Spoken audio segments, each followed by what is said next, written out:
சிங்கமும் கழுதைப்புலியும் பசுவை பிடித்து வைத்திருந்தன. ஒருநாள் சிங்கம் பசுவைக் கொன்றது.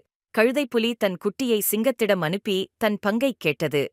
கழுதைப்புலியின் பங்காக பசுவின் குடலை மட்டும் கொடுத்து அனுப்பியது சிங்கம். கழுதைப்புலியோ, "நீ ஏன் குடலைக் கொண்டு வந்தாய்? அரைவாசிப் பங்குதானே நமக்கு உரியது" என்று கேட்டது. குட்டி கழுதைப்புலி சொல்லியது, "நான் சின்னப் பயல்.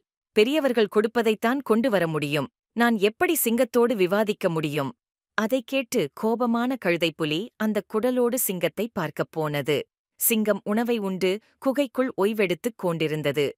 கழுதைப்புலி வந்ததைக் கண்டு கண்களை அச்சமூட்டும் வகையில் வைத்திருந்தது. "ஏன் இங்கே வந்தாய்?" கர்ஜித்தபடி சிங்கம் கேட்டது. பசுவில் பாதி கேட்க வந்த கழுதைப்புலி தற்போது தன் எண்ணத்தை மாற்றிக்கொண்டு பேசியது. "ராஜசிங்கமே, நீங்கள் குடல் அனுப்பியதற்கு மிக்க நன்றி. ஆனால் அதனை உங்களிடமே சேர்க்க முடிவு செய்துவிட்டோம்."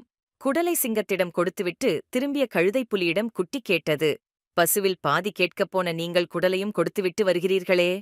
"மகனே, சிங்கம் மிகக் கொடூரமாக இருந்தது. அதைக் கண்டு நடுங்கிவிட்டேன். எனவே எனது பங்கையும் கொடுத்துவிட்டு பாராட்டிவிட்டு வந்தேன். எல்லாம் நன்மைக்காக" என்றது தாய் கழுதைப்புலி. நம்மை விட வலிமையானவர்களை கோபப்படுத்துவதை விட அவர்களை சாந்தப்படுத்துவதே பாதுகாப்பானது.